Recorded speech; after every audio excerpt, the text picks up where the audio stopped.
Hi Pisces, how is life? So, in this video, I'm going to talk about the transits that we're gonna have in the month of June. Can you believe that we're in the middle of the year? So, on the very first day, we have the conjunction of Jupiter and North Node in your third house in the sign of Taurus.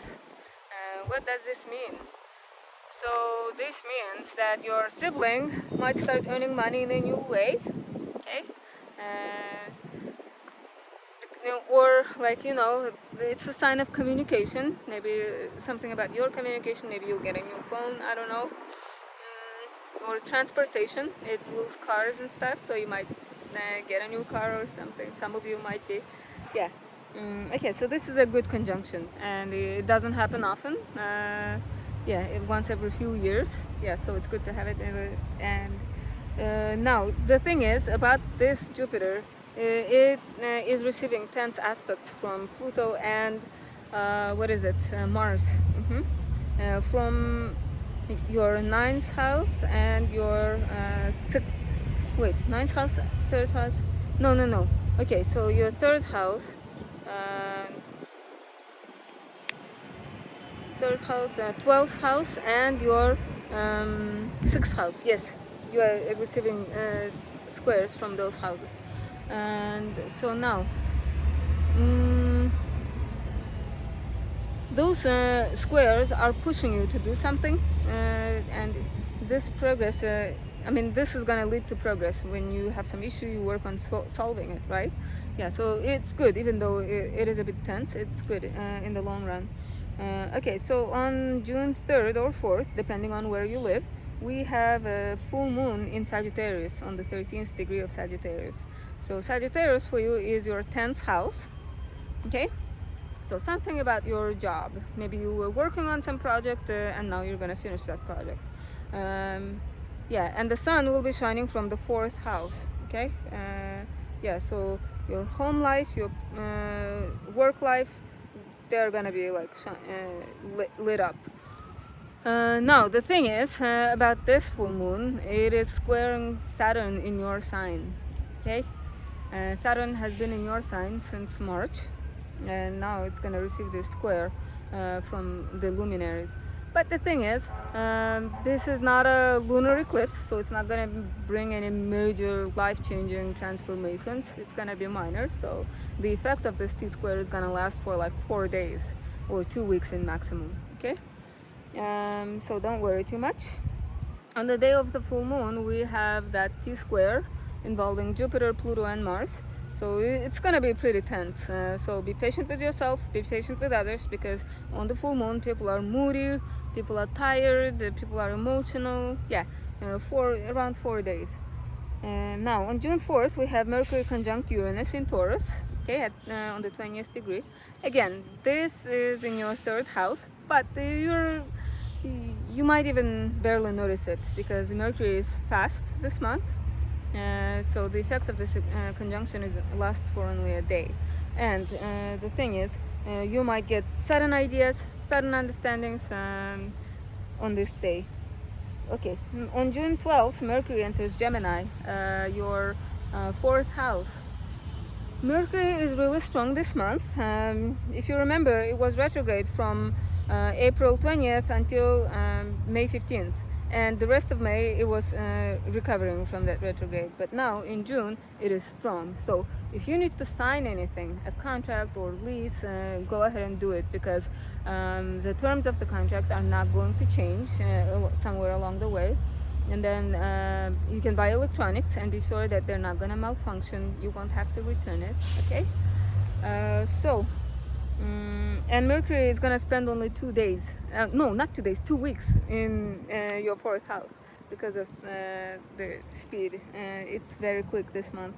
On June 18th, on the same day as Mercury entering Gemini, Pluto re-enters Capricorn. Pluto is a faraway planet, okay, it's very far away from the sun, so we barely feel it. Now the thing is, if you have planets in the late degrees of Capricorn, then yes, you are definitely going to feel it. Some of you might have Venus in the late degrees of Capricorn. Some of you might have your moon in the late degrees of Capricorn, or your rising sign in the late degrees of Capricorn. Then yes, you are definitely going to feel this. But for others, those of you who don't have anything um, around the late degrees of Capricorn, you're not gonna feel it. Okay. On June 18th, we have a new moon in Gemini on the 26th degree of Gemini in your fourth house. Okay. New moons bring news. So if you're waiting for some news, for some decision, it's gonna be around this full moon, around this new moon. And again, this new moon is not a solar eclipse, so it's not gonna bring anything major new. You know, it's a minor like event, minor news. And if you are thinking of starting anything, starting a new project or business, do so after this new moon. Okay, but actually, like two. Wait, no, okay. On that day, June 18th, the same day as the new moon, we have Saturn turning retrograde in Pisces, on the 7th degree of Pisces. So those of you who were born in February, you guys are feeling this effect, okay? And so you will be kind of like reviewing stuff because retrograde is about reviewing, reevaluating things. Yeah. Saturn can be pretty depressing, Pisces. So Pisces, reach out to people, find your support system. Yeah, Saturn can be pretty harsh. Now, on June 20th, Venus enters shadow zone on the 12th degree of Leo. So Leo is in your sixth house. I forgot to mention that Venus enters Leo on June 6th. Yeah, I think I forgot to mention that.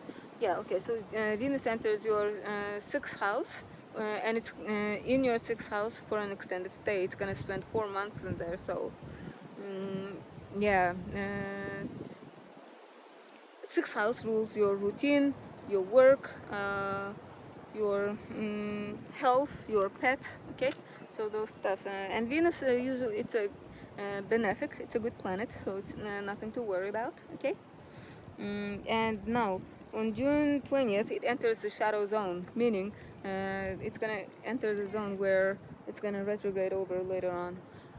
So, those of you who are thinking of getting a plastic surgery done or anything aesthetic, do so before June 20th. That way you can be sure that the procedure is going to go well. You're more likely to be satisfied with the results, and it's not going to be a botched procedure. So, yeah, do it before June 20th. Now, on June 21st, Sun enters Cancer. Summer solstice, yay! So Cancer, for you guys, that is your fifth house. So the shift is gonna, so the focus is gonna shift from the fourth house matters, which is like family and stuff. It's gonna shift to fifth house matters, which is fun, children, hobbies. Yeah. Mercury is gonna join Sun in Cancer on the 27th. And actually, they're gonna be conjunct in your fifth house, but on July 1st, and I'm gonna talk about that in the July video. Yeah, this is pretty much it for the month of June. As I said, we have that T-square involving Jupiter, Pluto, and Mars, and so it's gonna be active until like the middle of June. And then we have that full moon in your 10th house in the early part of the month, on the 3rd and or 4th. Yeah, and then on the 18th, you might receive news on the 18th. Okay, that's when the new moon happens. Yeah. So yeah, my dear Pisces. My brother is a Pisces. Yeah, so I hope Saturn will be kind to you guys. Yeah, don't feel depressed or overly pressured. I think with Saturn, if you do what it's telling you to do, you will be fine. You will be actually rewarded for your hard work. Yeah, and as Pisces, you know, you guys are in friendly angle to Capricorn. Yeah, so you technically you should get along with Saturn. Yeah. So yeah, On a positive note, we are done with the eclipses of April and May. Life is back to normal now, back to stability. Yeah, until October. So enjoy June, okay? And I'll see you guys in July. Bye bye.